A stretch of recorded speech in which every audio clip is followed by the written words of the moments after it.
So we're going to talk about 4Kids and about fostering, but first I want to talk about you guys. And for some, this may be the first time they are hearing you guys talk and hearing you guys share and about your testimony. I know when we were giving, what do we call that? Did we call it Giving Month? I can't remember. What do we call it?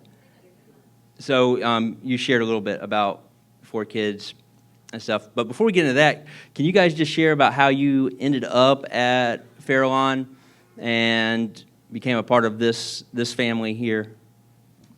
Sure. Like Jimmy said, I oversee the Treasure Coast game day programs, and we knew we wanted to get a club at Farallon Elementary, and we're like, well, who are we going to get to go in there? And I was like, there's a church right next door. Oh, we don't know about them. I'm like, well, we should try. And so we ended up connecting with Farallon Church and Farallon Elementary. And at the club's launch, I got to know Jimmy. And somehow we started talking about VBS. And he's like, oh, we'd really like to start VBS. I was like, I'll do it. I love VBS. I'll do it. Like, I'll come in and help your church do it. It's awesome. And so that kind of connected us. And then we had been praying about a new church family, and Farallon was on our list, and we ended up coming and never going to the other churches on our list. Praise God. And then just drag Bernie. I actually let Bernie make the decision, so. Yeah, I was like, hey, whatever. Yeah. As you can see, Bernie is the talker in this couple. Well, we are happy to have you, and thank you for everything that you guys have done. A part of this family. It always blesses me when people come in and then they just jump right in, and it's just like they've always been here. So there's so many of you guys that have experienced that, and thank you. And we're going to talk about fostering and adoption, and I know Julie and I, we've had the privilege of sitting with you guys, having you all over for dinner and talking about it. And it's something that Julie and I have talked about. Even I mentioned adoption to Julie before we even met you guys, and it was one of those, I kind of knew the response I was going to get. It was like, you got to be crazy, there's no way. And it was like, okay, let's see what God's doing here. And then I feel like God just brought the Kilbreths into our lives to see, because I never really thought about, or even knew all the details with fostering and things like that. So there's some stories that you guys have shared with us that I do want to get to, but we're going to kind of see how this interview goes and where it takes us. I know we did this for the first service, but we, we'll see how this goes. It's kind of unique with interviews like this because they kind of just create this different atmosphere. So if Bernie, if you feel free to get up and grab one of those flags and wave it, or burst out in song or dance, there is nobody going to stop you. Oh, people will stop you if you try to leave. Yes, we put people at the doors. Yeah. So with this, can you guys share a little bit, for those that don't know what 4Kids is? Can you share a little bit about that? I know we've talked about it, and we've had actually 4Kids come here and share, but there may be some people that they weren't here then. Can you share just briefly a little bit about 4Kids and what they do? Sure. And how you guys got hooked up with them? Sure. 4Kids is kind of like your connection to like DCF or Communities Connected for Kids, which is the government like part of the foster care system. They're like, 4Kids is like your middleman. They help you with everything. They license you. They help you go through that process. They are there for your support. They're the ones that call you if there's a placement that needs a home. So they're like your middleman. They're there. They come out and they do quarterly. They have to come out and do checks on your house and see how things are going, and or if you have a child leave, they come out and do an exit interview and all that stuff. But they pray with you a lot. They're there whatever you need. Like if you just need to call me, like, hey, this is what's going on. Like they hook you up with services you may need. Like if you have a placement that's super, like just needs extra care or like therapy or something, they help you connect with that. And I knew about 4Kids before they even got to Treasure Coast. I knew that they were down at Calvary Chapel in Fort Lauderdale and what they were doing. Okay, so they're a Christian organization, Yes. faith-based, yes. Okay. We have some pictures. You sent me some pictures yesterday of your family, and for those that don't know, the little redhead that runs around, that's Maddie. She is get to know her because she is going to be famous one day. She has a bigger than life personality, and she's one of those kids that don't just like wrap their parents around their finger. It's like everybody they come in contact with because just of that personality. So, but we have some pictures we're going to show, and then if you guys can kind of just tell a little bit about those pictures are as we go through them. Can we start showing those? That's our family. And I do want to point this out, that in this picture, there's only one person smiling, and that's Haley. So I think all the rest of them are like, oh, we're taking a picture. Don't smile, don't smile. And you'll kind of see that as a trend in these pictures. That's actually an Easter Sunday, and that's Maddie. That would have been Maddie's first Easter, and that's our son Jackson and our biological daughter Haley. And yeah, he's our biological son too. Thank you for that, Bernie. I thought she may have forgot for a bit. I was wondering. Thought maybe something happened between first service, second service, and she disowned him. So I love you. You're always there for me. So. Yes. All right, we got it. I added this one because this was actually us at the 4Kids Christmas party that we're collecting presents for.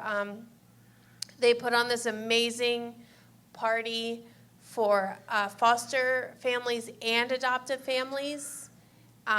They allow you to go, they have a big room, and they let you go shopping, pick out a couple things.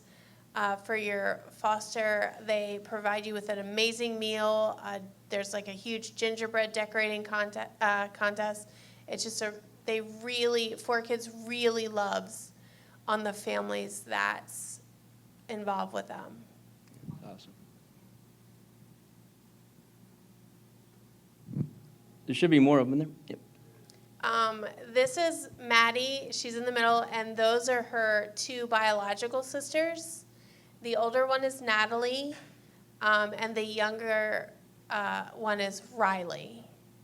Riley and Maddie share the same mom and dad, and they all share the same mother. And here they so you guys, I know you've told us before in first service, like you guys will get together because they're all in separate homes. Yes, they're all Natalie. Maddie's two older siblings have their own trauma. Maddie was very fortunate where her mom was trying to get her life together and was trying to keep Maddie. But her two older sisters have seen a lot of trauma, especially Natalie. Because of her horrific trauma, she couldn't be placed with the younger girls. And so she has a family. She was actually being fostered by two teachers that worked at her school up in Vero. And one of them actually adopted her, but they still share. She goes back and forth. It's this amazing kind of system they have, but she's very active. She loves 4-H. Despite what she's been through, she's thriving. And Riley's family, she's been with her family since I think she was 18 months old, and they ended up adopting her a month before we adopted Maddie, so we got to be part of that.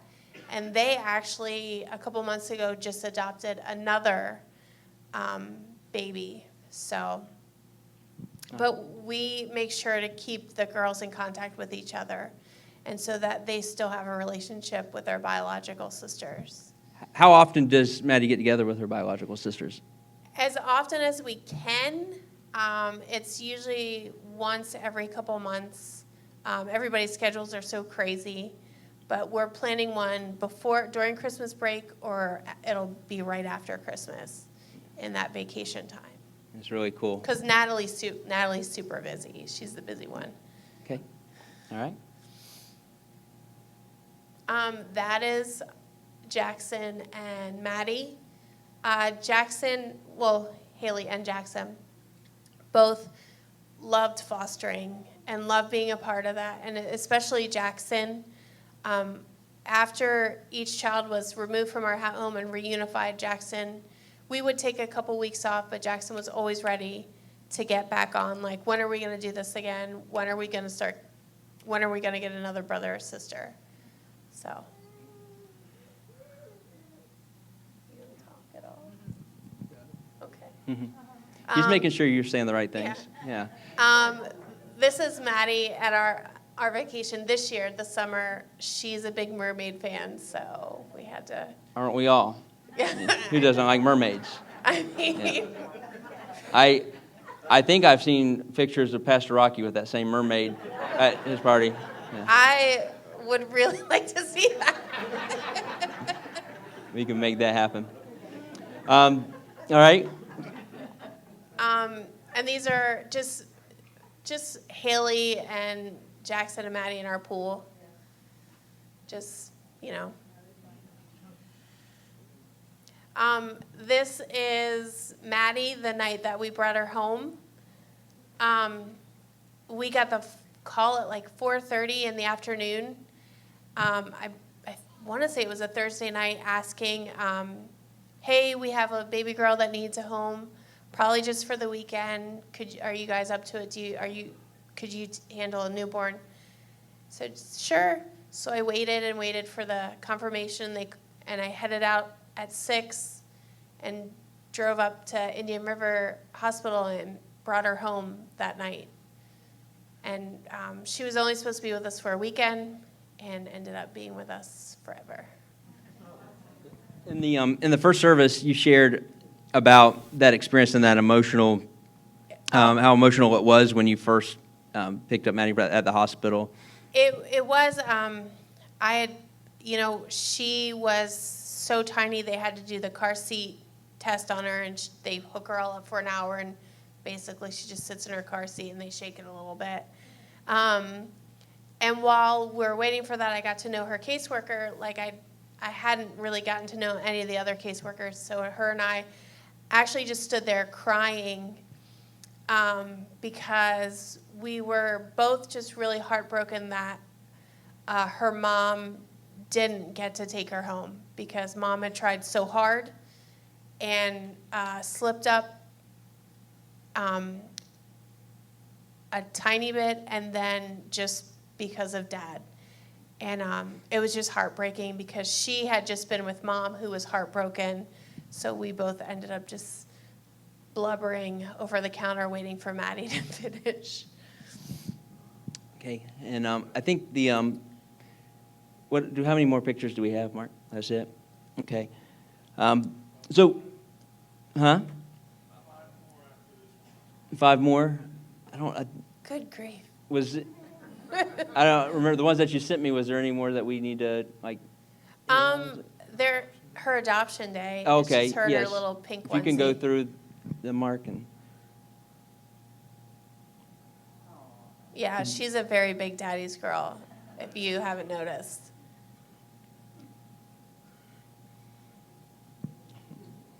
You can just keep going through them, Mark, and that's her. That's Maddie That's with her her sisters. Yeah, her biological sisters again.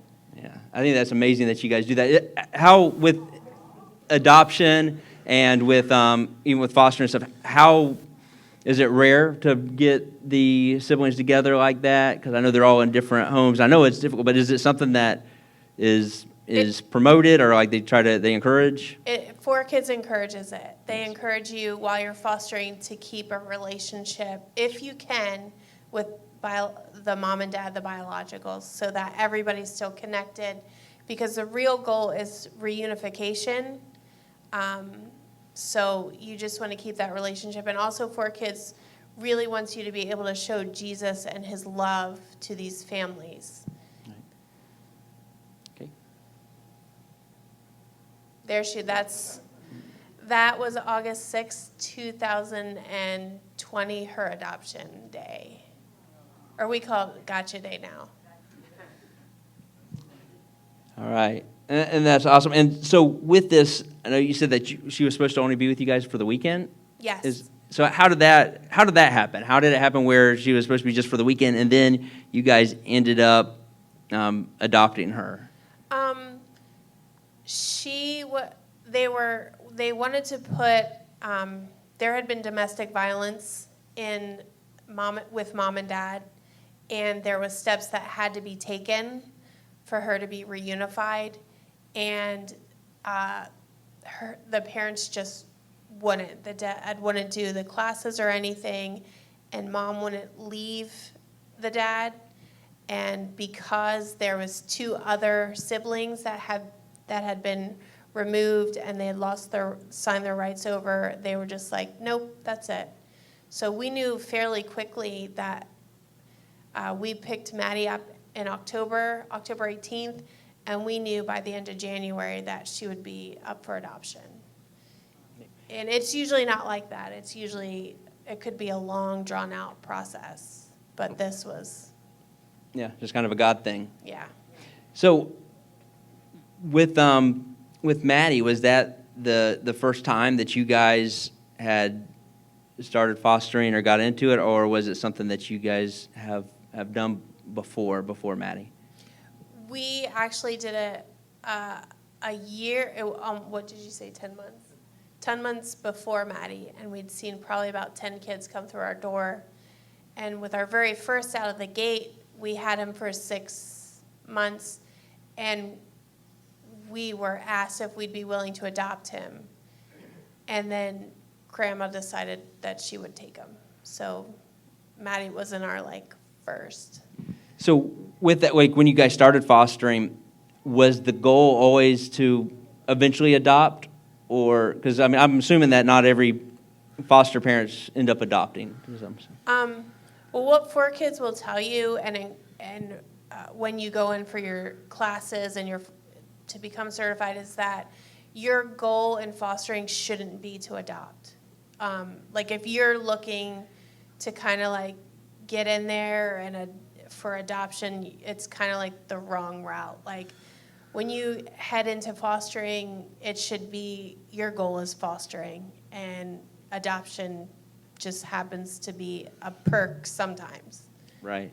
And I know, so until, I didn't really know a whole lot about fostering until you guys came over one night for dinner, and we just sat around and we talked about it.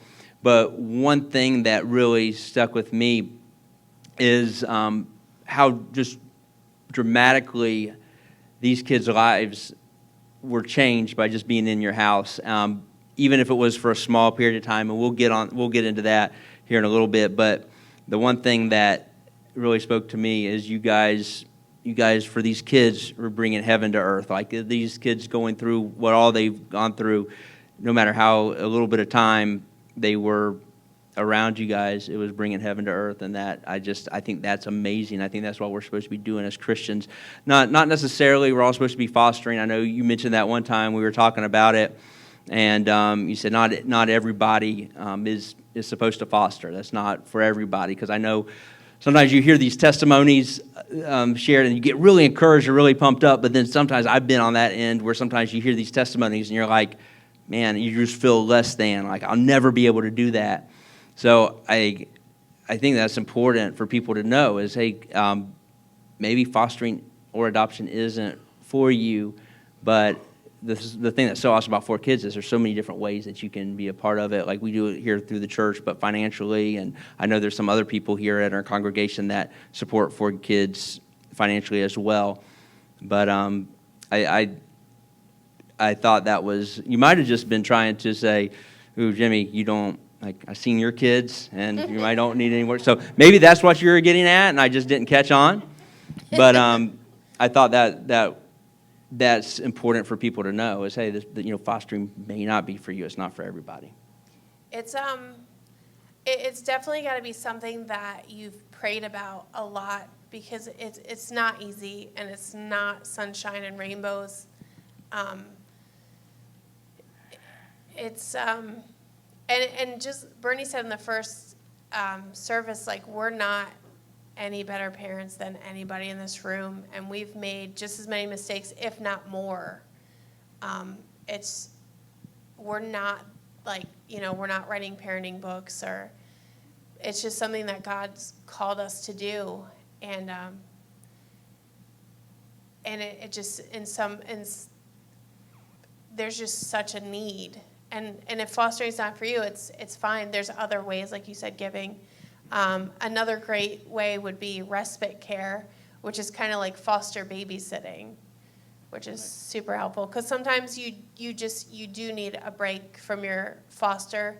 A lot of them come with a lot of trauma, and sometimes they're just a lot. So respite care is also a great way to serve. Is there a program where you can bring your unadopted and foster children to them, like just when you get tired of them? Because I would like to know their number. Yes, yeah. If there is a number for that, we may call them this afternoon. Yeah. If you find out, let me know too. And I'm glad that you mentioned that y'all made mistakes. I actually asked Haley and Jack, and they gave me a list of them here. We're going to go down them. Nice. No. Well, I think, Bernie, you had something to say? Just on the respite. You got to turn it on. You just got to flip it. There you go.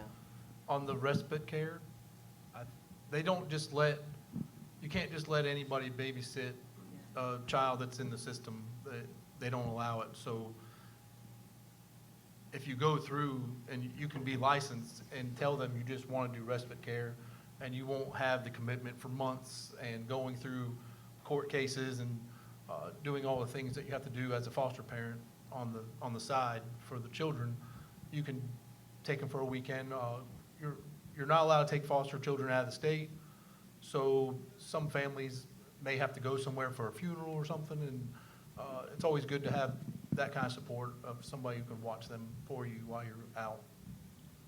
Yeah, I think it's really cool that they have that too, and I know Julie and I, we've talked about that because of I guess you say, like, easing yourself into it, but just kind of seeing this and seeing, hey, are we cut out for this? So how did you guys end up getting into, like, in fostering? Like, what is your why to doing this? Like, how did this come about? Did you have, like, some dream? Is it like, did you just wake up one morning and say, hey, man, we need more kids? Like, what was it? That's Bernie. Bernie's always like, we need more kids. And I'm always like, no. I knew from an early age that I wanted to foster. I was at a Stephen Curtis Chapman concert. I think it was like Hits Deep or The River, whatever it called. But half the concert he talked about missionaries, and then the other half he talked about he adopted his daughters from China and how important adoption was. And I just remember crying through the whole concert. I just knew that was something that I had to do. That's what I needed to do. So that was before you guys were we married? weren't even married. I was like 18 or 19. So when you brought that to Bernie, like, hey, now that we're married, this is what I want to do. How was his reaction? Was Bernie right on board? How was that, Bernie? I guess I could just have Bernie answer it for himself. Yeah. If she'll let me. Yeah, that's true. Oh, nice. Yeah, for the first service, she hit you over the head. I was like, that's uncalled for, Heather. Early on, I was not on board. I wanted my own children. I think every man wants a son of his own. And at the time, we just had Haley. And so I kind of pushed and finally broke her down. It took 11 years. I just want to point it out. And then, we just prayed about it all the time. You know, I did commit to praying about it. I was not up for it at the beginning. And even when we started fostering, it wasn't something I was really joyous about. I do like having children around. It was rough to see them go. It's also rough. It's hard to, I like to raise my children a certain way, and you can't do that with foster children, and that was a little rough for me. It took a little bit to get used to. But the more and more we did it, and the more and more we prayed, I actually enjoyed it and had to talk her off the ledge a few times of wanting to give up on it. With Maddie, we had some trying times a little bit. And I believe that we were, the two of us were put here to stand in the gap for children. I feel like I was put here to protect children. I'm very protective of my three children and my wife. And so it gives me a purpose, and it really gave me a purpose. And the more and more children came through, and you see what they need, and a father figure, somebody who's going to look after them. I didn't always have that when I was growing up. I grew up in a pretty rough family and rough neighborhood, and saw a lot of what I've seen when we were getting foster children. And it broke my heart and reminded me of that stuff, and just God laying on me that, you know, I could be the person that my father and other fathers in my neighborhood were not. So, So I want to hit on that because you mentioned hard seeing them go. So can you guys share like the pain that may be involved with that, like putting this time and building this relationship with these kids, and then as a foster parent, them leaving the house, and is that something that, you know, was a very difficult thing? Was it something, okay, we knew this was coming, so we kind of just we were ready for it? How did you guys handle all of that? for me, it was easy because the first 10 or so went back to their family, and that's what we prayed would always be the goal. I did not feel the same way with Maddie because of the abusive situation she was going back to. I remember when Heather told me that they were going to take her sometime in early summer, and I told her they better bring the cops with them because I'm not going to just give her up. And so she was the only one that was difficult for me, but I'll let Heather speak about. She was not happy with any of them leaving. It's gut-wrenching. It's painful, and it's like you're losing one of your own, because even though there's somebody else's, that mother instinct kicks in, and as soon as they walk in the door, that's your baby. Even though there's a bunch of strings attached with government, and you can't do this and this and this, that's still your baby. That's still your child. And it's also frustrating because it's a very broken system. And a lot of the kids, you pray for them to be reunified, but a lot of them are just going back into the same situation that they were taken from. We saw a couple of that. But one that was extremely hard for me was it was a newborn we had right before Maddie. And usually you don't get a lot of newborns when you're fostering. It's usually older kids. So we had 2 newborns in a row that another foster family said, wow, that's like a unicorn. I knew that he wasn't a permanent placement. His mother was addicted, and when she had him and he was born addicted, it was enough for her to get her life together. And she had gone into rehab. She would come to doctor visits with me. She would, whatever stipend or something she got, she would buy him things, and then we'd come home. And And I knew there was coming a day where they would come and get him. And when that day came, it was like I was handing my own baby over. And the transport and I just stood in the middle of Portside Drive crying. But I knew he was going to a home, but I can't really put into words the pain you feel when you're handing these kids back. And it is a lot. And I think if I didn't have Bernie or Jesus reassure me, I wouldn't have kept doing it. How is the, I would think that for something like this and doing this, definitely you guys have each other, but how important is it, like the support system in place? I mean, your faith, no doubt, comes into a big play. And what kind of, when you guys started, what kind of support system did you have in place, and how pivotal is that? Four Kids has a great support system. I can't emphasize enough, they're there for you from beginning. And even though we no longer foster, I'm still really connected with our foster support guy. And our church families are always supportive. But I do have to say, in our fostering journey, we've been at this is our third church family. This is the first family that really embraced Four Kids or stepping out and doing something. Our other church is like, oh, that's really great that you guys are doing that. Good for you guys. Good. Well, you never told me that before, so that's going to get me emotional up here. So, Bernie, you mentioned it in the first service just briefly, and it's something I didn't even think about really asking, but the cost that goes into all of this of fostering and adoption, and can you touch on that a little bit? I think the question in the first service was about background checks, and I just wanted to point out that Four Kids, they take care of all that. You don't have to pay. It doesn't come out of your pocket to get a background check, and you got to get fingerprinted through the state. And I don't even think did the class cost anything? Yeah, we had to pay for the class, but it wasn't like $1 million.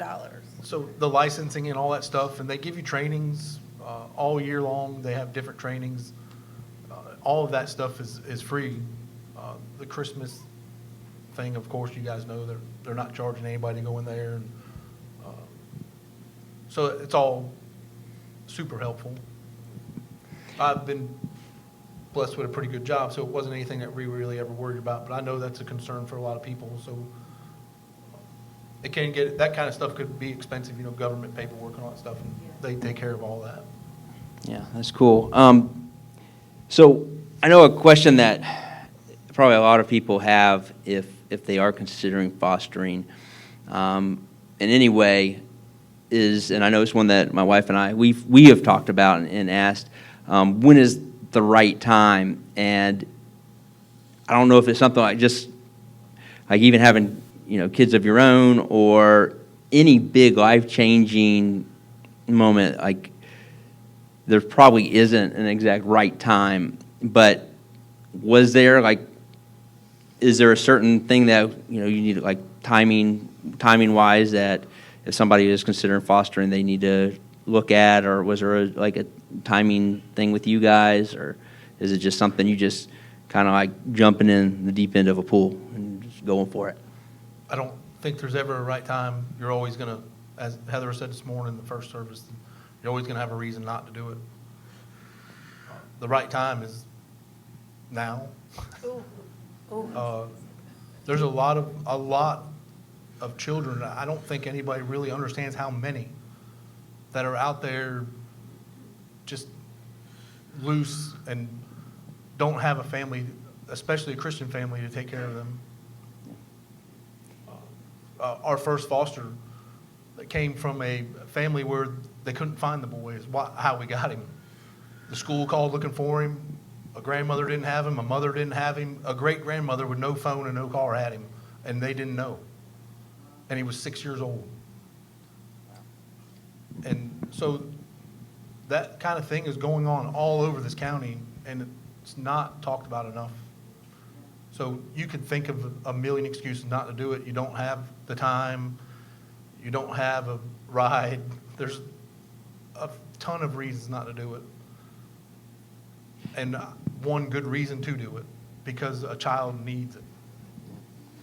I think yeah, no, you're 100% right. Like, you can always, no matter what it is, you can always make excuses of why not to do it.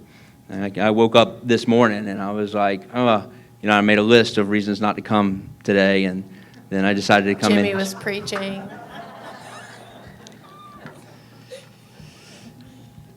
By the way, Heather, I'm telling the jokes here.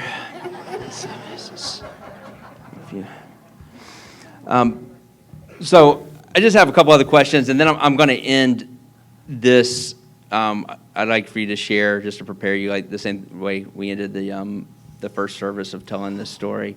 I know it's, but how has this affected your family, and how has this affected your marriage? Because, you know, I know kids in general, and us being a blended family, you know, kids have, it definitely has an effect on our marriage, and we have to make sure that we constantly put our marriage first and spend time with each other. But how has this affected your marriage and your family?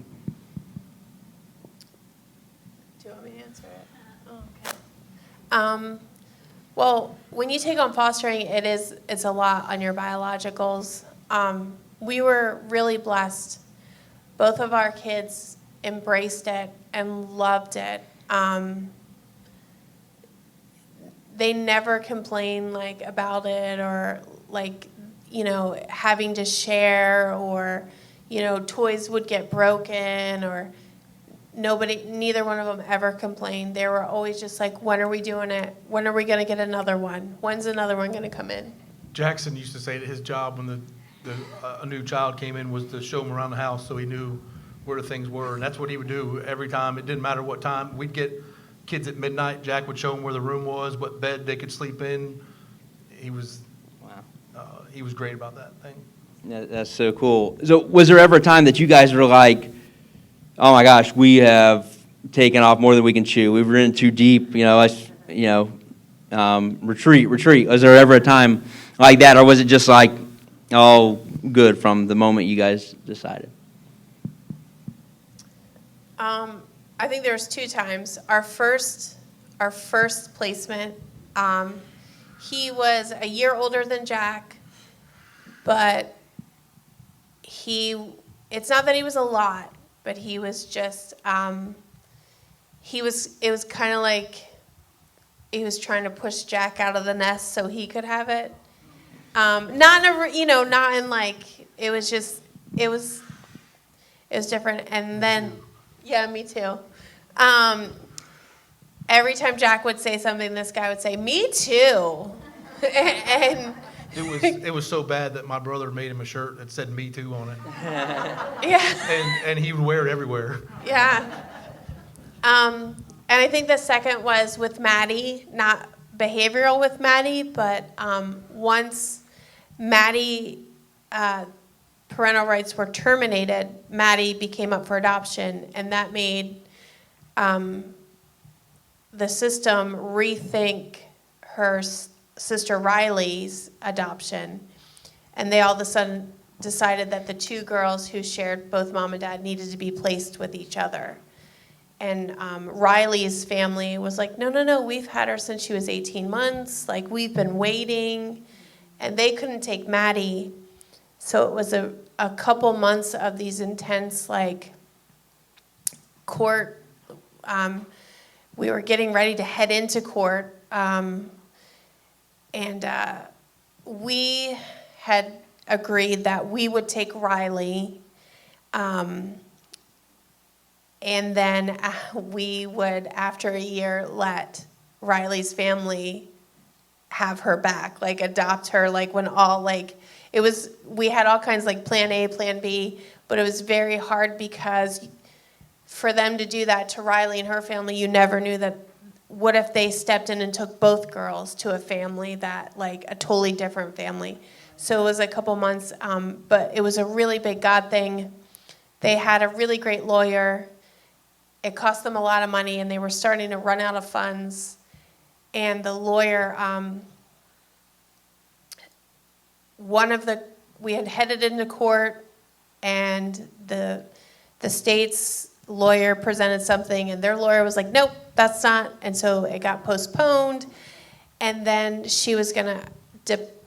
their lawyer was going to depose, like, the guardian ad litems and the caseworker. And once the government got word of that, they're like, we're going to make we're going to meet. And they met for about 15 minutes and decided that Riley could stay where she was at and Maddie could stay with her. And it was a complete God thing, because it took them a month to decide that the girls had to be together. But I think that was it was just showing you how they kind of played with these kids' lives, and at any minute they could have just taken both of them and be like, nope, we found another family. So I think that was super hard. So when we had you guys over for dinner, you guys were talking about fostering, and you shared a story about one of the experiences that you had with one of the foster kids. And I remember sitting there, and I was just like, don't cry in front of Bernie, don't cry in front of Bernie. Because he didn't know it at the time that I am a big crier. And now I know I could have just cried and he would have held me for a while. But I think because it kind of like, Julie and I talked about it afterwards, and out of all the different stories that you told, which all of them are so amazing, and seeing Maddie and just the love that we have for her. I mean, I think that night she had me get up and like open the gate, the dog gate, like 172 times. And I would have done it. I would have done it 173 times. Then I would have said, nope, too much, Maddie. You're drawing the line. But would you mind sharing that story? And I know you know what you're talking about because we did it in the first service. I kind of sprung it on you then, so you had a little bit of time to prepare. Could you, as we're ending, could you share that story and with everybody, and then we'll have Pastor Rocky come up and we'll do communion and all of that. Okay. We were a week out of leaving for our family vacation to Maine.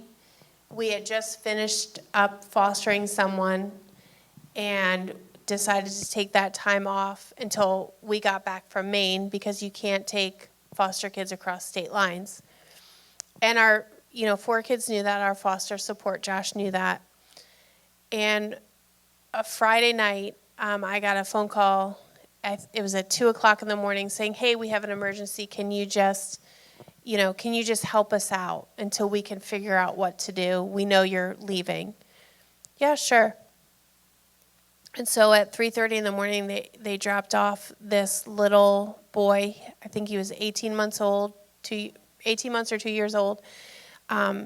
He had longer blonde hair, but it was just all disheveled.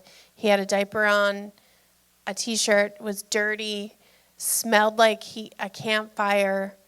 And so I met them outside. I got him. He didn't have hardly anything. And I fell asleep with him that night in our armchair because he wouldn't talk. The next morning, I gave him a bath, fed him. He ate 2 huge waffles, which was crazy to me because he was so little. He just constantly wanted to keep eating.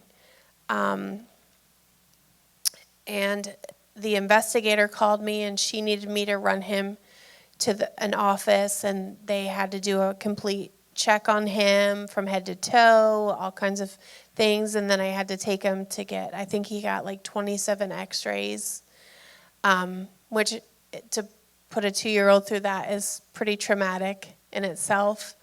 And then, I brought him home, and I got a hold of my foster support guy. He wanted to know how things were going. And I was like, hey, can you just tell me is there anything you could tell me about him? Yep. He had a twin brother, And then he had a 5-year-old brother, and they had suspected one of them had broken their arms, and that's why they were removed. But when they found them, they were living in a tent out in Indiantown. Dad was pretty abusive to Mom, and they had been fasting and were given ice chips and oats, is what the 5-year-old told the investigator. So, and he's telling me this, and I'm just bawling. And because it's just things you see on TV, and you never think this is walking through my front door. So I let him eat as much as he wanted that day. The next day, I kind of fed him regular-sized meals and then would let him snack every 2 hours, like a small snack. And then by the third day, we're just into regular portions and snacks. But he would just go in, stand by our pantry and open it and just stand there smiling. Yeah, and we take it for granted because you don't think that kind of thing happens in America. We have food. We have on our buttons, we could push a button and something's delivered in a day. And there's this little guy just so happy that he could open a cupboard and there was food for him. So we had him for the week, and he went into a respite care with his brothers. And I would keep in touch with her all through my vacation, hey, how's he doing? How are they doing? And I was actually on the way home, and she called me, and she said, hey, I know you guys are on your way home. Would you be upset if we just stepped up and kept all 3 of the brothers with us? So I was like, absolutely not. No way. Please, by all means. So it was just a brief moment, but it was like one of the most impactful weeks just to see that this is happening.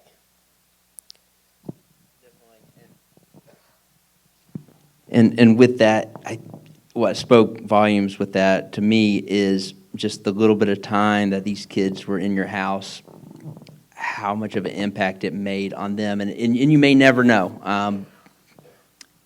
how much it did, but just knowing that just in that amount of time, as for the other foster children, I think you said it was 10 before Maddie, where it was just brief periods or maybe 6 months at a time. And then with Maddie, obvious for the rest of her life, what a difference you made. And it's easy for someone like me to stand up here and talk about bringing heaven to earth and talk about rushing in to other people's personal hell and bringing heaven with it. But you guys, I mean, you've actually done it, and it's an honor to have you guys. It's just to have you a part of the Fairlawn family, to have you as friends, as personal friends, and just to get to know y'all's heart and just how much you just love kids. I mean, you wouldn't be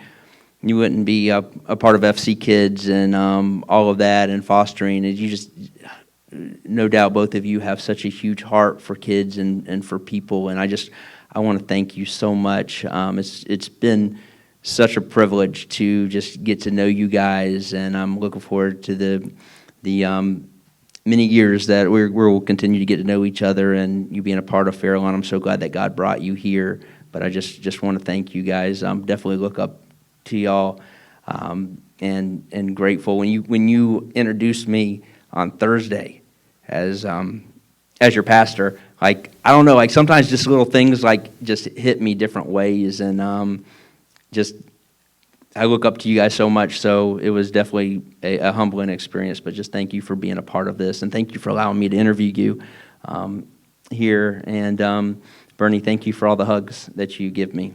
I appreciate that too. I only agreed to this today because I needed you Thursday night. So. No, I already agreed to Thursday night. Guys, thank you for hanging out. Pastor Rocky's going to come up here and do communion, but I want to speak some blessings over you guys, and it's actually called a benediction. That's what I've been doing at the end of my messages, and Bernie talked about standing in the gap, and you don't have to be a foster parent. I mean, God sends people our way all the time that just need somebody to stand in the gap and be that person, and it's not always easy to do that. So we have a choice. We can either just walk away and say, hey, it's not my problem, or be that person that stands in the gap. So may you stand in the gap for all those that God brings your way. May you continue and constantly focus on bringing heaven to earth. And may you rush in to people's individual hell and bring the kingdom of heaven with you. May you bless all those that you come in contact with. Thank you.